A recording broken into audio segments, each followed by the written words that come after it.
And this is what I've learned. These here are the straws that the Commonwealth is grasping at.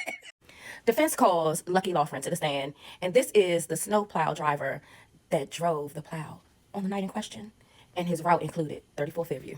We have Yannetti on direct, and he starts off setting up the relationship between Lucky and the Alberts. Child, is there anybody in this town that don't know each other?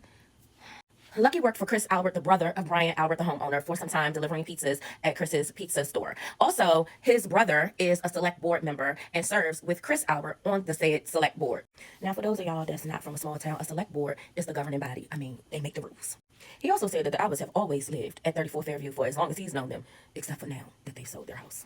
On January 29th, Lucky reported to work. His shift started at 2:30 a.m. His route included 34 Fairview, and he starts working his route. He said that he went up and down Fairview around 2:45-ish, and that he didn't see anybody in the snow.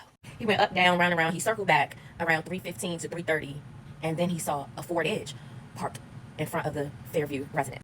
Now, the reason why this stuck out to him is because during these snowstorms, there's not supposed to be any cars parked on the street. And the Alberts never park cars on the street because they have ample parking in their driveway. But on the night in question, there was a Ford Edge parked on the street by the flagpole. Now, he was supposed to report this. He did. He said, I gave them a break, knowing that I have known these people for a while, and also that Brian Albert is a first responder.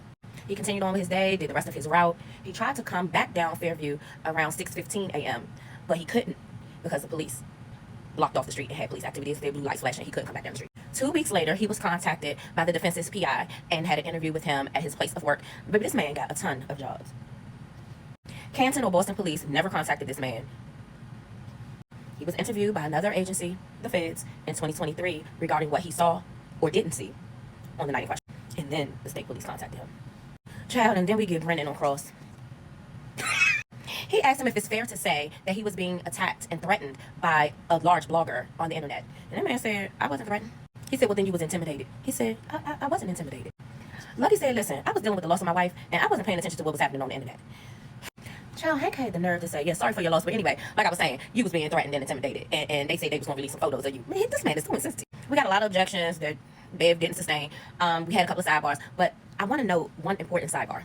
The cameras pan the room, and there in the courtroom is Turtle Boy. Turtle Boy was over there giggling and smiling and enjoying the fact that they was talking about him. And I heard that he blogged that his live was about to be lit because of all this coverage.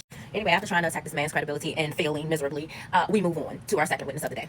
The defense calls Karina K. I'm not even going to try to pronounce her last name because I don't want to butcher it. She's another Canton local. She and her kids and John and Jen McCabe's kids play sports together, and that's how they all know one another. She was at the waterfall on the night in question. Child, Karina said she did not want to go to the waterfall, but her husband was like, come on, babe, come on and go. And she was like, no. He was like, yes.